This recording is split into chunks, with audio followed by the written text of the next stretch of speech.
Today we're talking about one of the greatest baseball players that ever stepped on the field, Pete Rose, Charlie Hustle. You know him.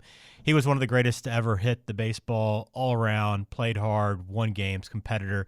But it's what he did off the field that got him in trouble, the gambling on baseball. You know the story. You've heard the story. You're well aware that he is not eligible for the Hall of Fame, can't play and can't be involved in Major League Baseball at all. But do you remember the entire story? Do you know how it all unfolded, how it all played out, and kind of updated on where we are today? That's what we'll do on this episode of Distant Replay. We'll take you all the way through Pete Rose, his history with gambling, his career, and how he ended up with the lifetime ban. This is Distant Replay. Peter Edward Rose Sr., Pete Rose, Charlie Hustle, whatever you want to call him. You know all about the guy. One of the all-time greats in terms of hitting and playing in the major leagues. And he had plenty off the field, as we know, as he is no longer allowed in baseball. So I'm excited about this one, Mike, because you kind of caught me by surprise on where we're going to head today. Yeah, this is one of those boxes to check off here. Pete Rose definitely not caught up in the types of crimes we normally discuss on here, but nonetheless, a very popular a figure in the lore of sports, if you will, and I thought he was a must-do for the podcast. Yeah, I think what's good about this show, about the true crime editions of Distant Replay that we do, is that we're able to kind of fill in a lot of the details, because I think, everybody kind of knows like the big headline, right? Pete Rose bet on baseball. But all the little details and like the story of how it all unfolded, I think other episodes we've done in the past, there's a lot we learn along the way, even though you kind of have a pretty good sense of how everything turns out. There's a lot to learn. So I'm assuming this is going to be the case today, right? Exactly. Couldn't have put it any better. Filling in the knowledge gaps on, all right, well, who accused Pete Rose of betting on baseball? How did the investigation start into him by Dowd? I think we're all familiar with the Dowd report, Yeah. But like, who is Dowd? What did that report actually find? And what's the timeline associated with these allegations against Pete Rose? Cool. That's the plan today on the show. You can find us online, distantreplaypodcast.com, on Twitter, Instagram, and of course YouTube. Please leave us a comment. Again, we get a lot of listener suggestions, which obviously make the list. We've done plenty of shows that have come from listener recommendations. So if you have them, send them over to us, like and subscribe, follow us. We appreciate all of that. It helps us continue to grow. So Pete Rose, before we get into baseball and everything that he did in terms of gambling, provide a little bit of background. Look, I'm not going to go too much into Pete Rose's background. I mean, he's the hit king. He's Charlie Hustle, part of those legendary Big Red Machine teams. Burst on the major league scene when he was 21 and just hit from the first day he was in the major leagues until he stopped being a player manager in, I believe it was 1986. He stopped being a player manager. So if you think of hitting, there's certain guys you think of, right? You may think of Ted Williams. Yeah. Okay. And I think of Ted Williams and I think of Pete Rose. That's the list for me. So. Oh, Tony Gwynn, right? You throw Tony on that list, right? I do for sure. I love Tony Gwynn was my favorite. I don't know if you knew this. That's why you're saying it. But Tony Gwynn was literally my favorite player growing up. Then how do you keep him off that list? Because I just forgot off the top of my head. Okay. Fair enough. That's fair enough. Yeah, Pete, 17-time All-Star. In only a couple of seasons, he did not make the All-Star team, won the World Series 3 times. I mean, he had one of the most decorated careers. And as you mentioned, when you think of hitters, Pete Rose is either one, 2, or 3 on that list, depending on maybe who you ask. Yeah, I couldn't agree more. He's one of the first ones that pops in my head. So that's Pete Rose, the baseball player, like just super, super popular guy. Has kind of the personality to match like that tough, gritty ball player that he was for the Big Red Machine. And his true crime story begins in February of 1989. But before we got to that point, it would later come out in this investigation that like people were well aware that Pete Rose was a gambler. All right. Mm-hmm. They're well aware he bet on horses. He always said he did gamble, but never on baseball. So it never entered that baseball realm where Pete Rose is a player or Pete Rose is a player coach or Pete Rose is a manager and he's betting on baseball. All right. This is what would eventually lead to him getting banned from baseball for life is the fact that he bet on baseball. Right. Okay. And in February of 1989, Rose's lawyers met with the MLB commissioner, who was Peter Yubaroth. Again, a lot of these names I'm going to mention today, Ben, you'll probably recognize and our audience will recognize. But their roles in this may be a little bit fuzzy. So the first name is Peter Yubaroth. I think of him as a commissioner who's kind of on his way out. Okay. Also in that meeting was NL Commissioner Bart Jamadi. Bart Giamatti is a major figure in this story, and one, if you know 3 or 4 names from the Pete Rose gambling allegations, he's probably one that you know, because he would become commissioner for Yubaroth. Now, Bart Giamatti, I don't know if you're aware of this, Ben, he is Paul Giamatti's father. Nah, I had no idea.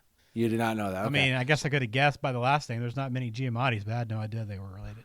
Yeah, so when you look up Paul Giamatti and you look up a picture of Bart Giamatti, you'll be able to put that together. But just a little fun fact there. Also in this meeting was the incoming deputy commissioner, Faye Vincent. All names you heard of: Yubaroth, Giamatti, Vincent, representing the league. They meet with Rose's lawyers. No one knows what the meeting is about, but the meeting is in regards to Rose's gambling. You know, the MLB offices got tipped off to Rose's gambling and specifically betting on baseball. And more specific than that, betting on the Reds when he was a manager and a player manager in the 80s. Okay. March 20th, 1989, so roughly a month later, MLB confirms they are investigating Rose, but they don't say for what, right? They said they have some serious allegations involving Rose and that a Washington lawyer named John Dowd is going to handle the investigation. So we see this a lot when leagues have investigations they want to undertake. They hire an outside counsel to do so. I mean, we saw that with the Patriots with Deflategate, didn't we? I think so. You just want to make sure it looks like it's independent and it's objective in its investigation. Exactly, yeah. So this is similar. That's what happened here with John Dowd. Now, the next day on March 21st, Sports Illustrated reports that, like, hey, look, these allegations into Pete Rose, they're definitely gambling related, and they're about baseball gambling specifically. So, and how they know this is acquaintances of Rose spoke to MLB and said they've either taken bets from him or know of his gambling. So we're talking, hey, we got it right from Pete Rose's bookies and people who gamble with him that he's betting on baseball. Now, the reason this is important is betting on baseball is a huge deal within the confines of baseball, right? There's very strict rules regarding it, to the point where posted in every clubhouse is basically a sign that says, hey, look, if we catch you betting on baseball, you're going to be banned for life. Yeah. You know? So when we make a special point to say Pete Rose bet on baseball, that's why they're saying it's kind of known like, wow, that's like the one thing you don't do because it's like banned, you know? Right. Like, it's pretty clear. Yes. So a couple days later on March 24th, the Cincinnati Post reported that Rose's gambling goes all the way back to the 70s. And when he left the Reds in 1978, he went from the Reds to the Phillies, as I'm sure you know. Mm-hmm. He had like $500,000 in debts with like area bookies. So what begins to happen here, Ben, is like every newspaper reporter in the Midwest and around the country is now digging around trying to find Pete Rose gambling stories, you know? And $500K in debts. I mean, people who are against legalized gambling, this is why legalized gambling is actually maybe the way to go, because you can't bet on credit. Yeah, you know, exactly. That's the only way you rack up $500,000 in debt. You know what I mean? Yep. And we're not talking an era where, you know, Pete Rose played for a very long time and he only made like $7 million in his career. I know that's a lot of money, but he played for a long time. So I think his career started in the late 60s, if I'm not mistaken. Yeah. All right. So next day on March 25th, Rose makes his first comments, and he denies like a specific allegation that was outlined in one of the news stories that he was like flashing betting signs to people who would then place bets for him. But he denies to say outright that he never bet on baseball. He doesn't go that far, just addresses like one specific allegation in the story. A couple days later, the Cincy Enquirer kind of confirms what I mentioned before about those gambling debts. And not only that, but that, hey, look, baseball has already investigated Pete Rose in the late 70s for gambling. So this is not new to the major league offices. Like, he's well on their radar for this stuff. Right. A day after that, the Dayton Daily News reports that a gentleman named Ron Peters, who was Rose's principal bookmaker, it sounds like he's the whistleblower in all of this. Okay. Ron Peters, okay. They're searching in August of 1988. They search his car for drugs, this Ron Peters, and they actually seized betting slips. The IRS then got involved when they found betting slips from Ron Peters in his car. And a man identified in court documents as, quote, G1, end quote, who would later be identified by sources as Rose, bet between $8,000 and $16,000 daily on Major League Baseball games in 1987. Dang. So that comes out. We don't know yet, no information there on if he bet on the Reds, Right. but we know like he's betting on baseball games daily, a lot, to the point where like he's the Reds manager at this point, by the way. So, you know, he's not a player manager anymore. He's the manager, and to be doing that while trying to manage a baseball team sounds like a lot. Yeah, and it's like 2 or 3% of his salary. Like it's some pretty significant bets. Yeah, exactly. Yeah, it couldn't. Yeah, you're exactly right. On April 18th, a couple weeks later, that guy Peters now is being sentenced for drug and tax offenses, and what sort of links like Peters to the MLB investigation officially is Bart Jamadi writes the judge a letter saying how instrumental Peters was in supplying information regarding Rose and his gambling associates, like trying to put in a good word for the judge. It officially links Peters to the investigation, and not only that, but now we see Bart Giamatti getting heavily involved now in becoming sort of the face of MLB investigating Pete Rose. Okay. I mean, if you read a lot about this case, it basically becomes like Giamatti versus Rose. Like it got very personal. I picture the show Billions. That's what I'm picturing right now. Yeah, right. and how like ruthless Paul Giamatti is in that show, right? Yeah. Now, in the coming months, right, what would happen is it'd be a lot of legal kind of going back and forth kind of things, right? But what would also come out is that some of the details regarding Pete Rose's gambling, right? We're trying to try Pete Rose in the press. Does that make sense? Yeah. So we're not at the point yet where the Dowd report has officially been released, right? We get that on May 9th. Bart Giamatti receives the Dowd report, which includes it's a 225-page report with 7 volumes of exhibits. The case is largely built on phone records and the testimony of Peters, who was the bookmaker, and Rose's former friends Paul Jansen and Tommy Giosa. The 3 claim, as we've said, that Rose placed bets on baseball games and some even on the Reds. So now we're tying the gambling specifically to the Reds. Yeah, not good. So now they need to have a formal hearing on what to do about Pete Rose and his status in baseball. Okay. So basically, again, this ping pongs back and forth throughout the court process. It's one side suing the other, hearings getting postponed for several months here. Now remember this. Pete Rose is still the manager of the Reds. We're into the 1989 season right now. Pete Rose is manager of the Reds while all this is going on. Gee, talk about a distraction. Which I had not realized. I had not realized that he was still actually manager of the Reds while this was all going on. Now, this all leads up to August 24th. Okay, so Major League Baseball calls a news conference for August 24th, and we get word that Rose's attorneys discussed things with Major League Baseball, Bart Giamatti specifically, and announced that Rose would voluntarily accept a spot on baseball's permanently ineligible list. And it's basically a nicer way, or a more official way, I should say, to say it's a lifetime ban.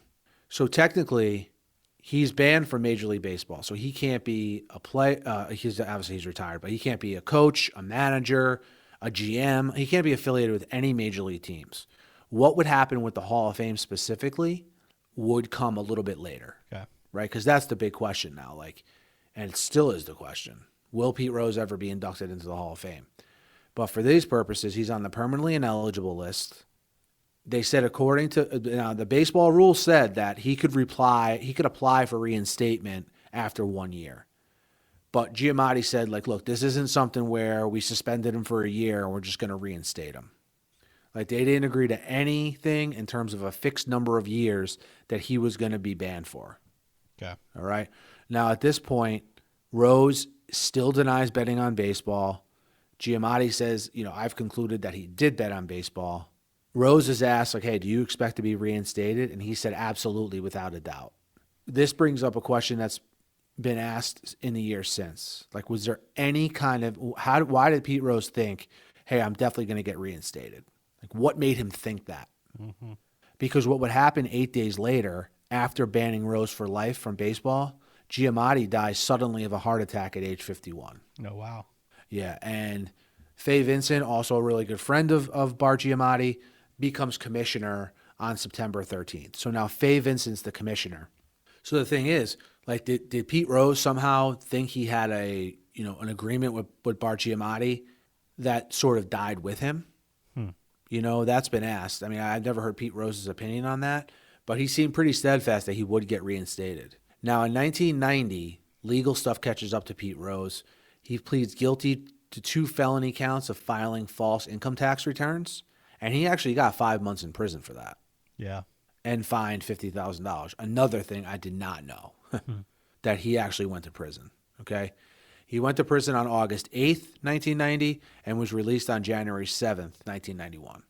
Now, on February 4th, which is like a month later, the Baseball Hall of Fame has like a board of directors, and they voted unanimously to bar Rose from the ballot. They said he can only become eligible again if the commissioner reinstates him by December 2005. So the next step is Rose needs to apply for reinstatement. That doesn't happen until 1997, him applying for reinstatement. I could not find anywhere why he waited 6 years to apply for reinstatement. Yeah. But and I never knew this either, his application for reinstatement has never been formally ruled upon. Huh. Yeah. Do we know why that is? I could not find anything. I tried to look everywhere to find out why. In 1999, I think maybe the most identifiable thing that's happened with Pete Rose since his ban was before Game 2 of the World Series, the 1999 World Series. He's on the All-Century team, right? He's on baseball's All-Century team. And that was the infamous Jim Gray interview. Oh, yeah. Where Jim Gray was absolutely pelting him with questions and asked him several times, if he wants to admit betting on baseball. Yeah. And he's asking this on a moment where Pete Rose is, it might be his first, again, I think it's like his first Major League Baseball affiliated event like in years. Yeah. Probably a happy moment for him, and Jim Gray kind of ruined it with that line of questioning. Because I think we can agree to this point, Pete Rose may not be popular in the eyes of Major League Baseball, but baseball fans have no problem with Pete Rose probably across the board. Is that pretty general? I mean, not no problem with him, but yeah, more people like Pete Rose than don't like him at this point. Yeah, I mean, how many people look at gambling as like, I mean, obviously it's a big deal if you're that out of control. You have a $500,000 debt, but gambling is, millions of people partake. So I think a lot of people look at it as you can't be betting on your own team, but the crime, it's not, nobody else is really hurt. Yeah, exactly. So 2003, in an interview with ABC, okay, this is Rose confirms finally that he actually admitted his gambling activities, including betting on the Reds, to Bud Selig, Bud Selig, who is now, at this time is the commissioner, that he admitted to Bud Selig that, like, hey, look, I did bet on baseball. I did bet on the Reds. So that's in December of 2003. In 2004, Rose releases a book called My Prison Without Bars. And if you remember, he did it around the same time of the Hall of Fame induction. Yeah. Do you remember that? Yeah. And that made a lot of people really, really upset, including people who really backed Pete Rose. Because there have been people behind the scenes, and I think some of his former teammates, who were trying to broker a deal to get Selig to get Rose reinstated. Like, there was a feeling like, hey, this may actually happen. But then after this, where he overshadows the Hall of Fame induction, and it seemed like there's no real genuine, people feel like, hey, there's no real genuine apology from Pete Rose, that he's writing the book. Yeah, he's saying he bet on baseball, but they questioned his motives because of the fact that obviously he was going to profit from the book. Mm-hmm. In the coming years, all right, Pete Rose in 2010 would give an apology, like a heartfelt apology to his teammates. He was being honored at Great American Ballpark. It was like the 25th anniversary of him being the all-time hit king. Yeah. And he like had like a really, really tearful apology to his teammates that were there. And it sort of like was seen as like a monkey coming off the back or things coming off the chest kind of moment. October 20th of that year, Rose just made a plea to like Major League Baseball, said, hey, look, if you're going to reinstate me and let me be elected to the Hall of Fame, like please do it when I'm alive. Yeah. Like don't wait till I'm dead. He wants to be up there in front of his family and friends. Now, what I found interesting is I always think that maybe baseball is hesitant to reinstate him because he'll literally be inducted. Like if you're just going based on Pete Rose's playing career, Yeah. he's like a first ballot Hall of Famer straight to Cooperstown. Yeah, no question. So 2013, he made a public appearance. Again, in 2013, the Big Red Machine was being honored at Great American Ballpark. He was very popular during that ceremony as well. And look, we still stand here today, and Pete Rose has not been reinstated to baseball. I tend to agree with Pete Rose where, hey, look, if you're thinking about doing it and it's just a matter of time, like do Pete Rose the solid and do it soon because he is 79 years old. Yeah. So I agree with Pete Rose there. Is Pete Rose completely innocent? No.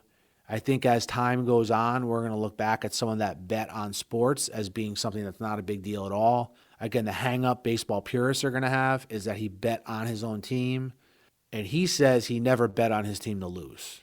Yeah. So I don't know that changes it for people who just don't agree with his gambling, you know? I mean, I think you see the argument, but I think it's like, hey, you just can't do it, period. I mean, and if you just never know. I mean, you open that door to, hey, I gambled on a team. You still don't know deep down whether or not you ever bet against your team. He doesn't seem like the kind of guy that would do that necessarily, but like he's a competitor, like, you know, and wants to bet on himself probably, but you just never know, you know? So while it's a better thing, there's no clear answer on whether or not that's completely the truth. Yeah, and you know what's wild is that I mentioned before he was the manager of the Reds in 1989. Two things of note. He literally managed. He got suspended from baseball for life on August 24th of 1989. He was managing until August 22nd. That's wild. That's like why that I never knew that. I never knew he went to prison for the tax evasion. And also, you have to remember, the Reds would win the World Series in 1990. Right. With Lou Piniella as the manager. And I'll probably get crucified for this with Reds fans, but I did not know he was also from Cincinnati. Who, Pete? Yeah. Yeah. So, you know, from Cincinnati, Big Red Machine, becomes the manager, all-time hit leader in baseball. I mean, just a great, like, you know, American success story. And then you have all these gambling allegations and how he's behaved since. And it just rubbed a lot of people the wrong way. And honestly, this is one of these true crime sports episodes where you can kind of see both sides of it. Yeah, and I think as time goes on and more states legalize gambling, you're right. Like, you can't look back on it and think it's a huge deal. I mean, betting on your own team should never be allowed. Right? Betting on your sport is never going to be on the up and up. I mean, you just can't do it. It's got to be black and white in that regard. But I think the further you get away from it, does the punishment fit the crime? You know, after this much time, I mean, I know you want to make a point and set the precedent for anybody else that goes down this road, but I know that he used that Astros cheating scandal from a couple of years back as like reason why, hey, you know, these guys literally cheated other teams out of winning and they're still playing. You know, like the punishment was very little. Here I am.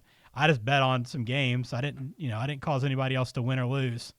And if anything, like I caused the opponent to win if he's really betting against his own team. So I don't know.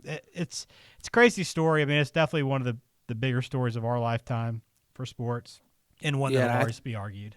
Yeah, it will. It's like one of those great debate type questions, you know? Yeah. I think up there with like the steroid debate, it's like one of the great debates of baseball specifically. Right. But hey, do you think like that whole time period, I didn't gloss over it, but I didn't get into every specific like court date and lawsuit and all this stuff. When things kind of got nasty between Pete Rose and Major League Baseball, in between when Major League Baseball like announced, say, look, we're going to investigate Pete Rose's gambling.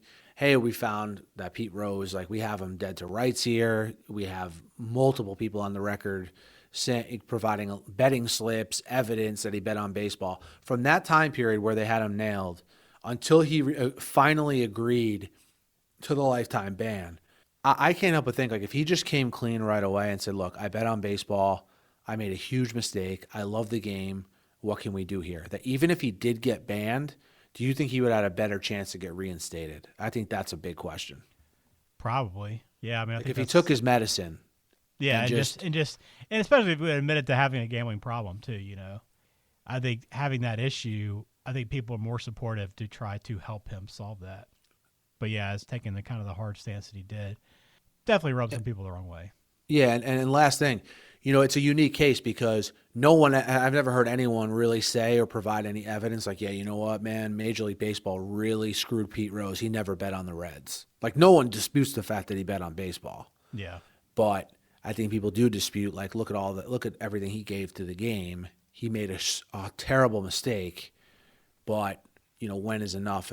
I think some people think like the punishment has fit, you know, the quote unquote crime. Yep. Well, tell us what you think in the chat, the comments on YouTube, wherever you're listening. Hit us up on Twitter.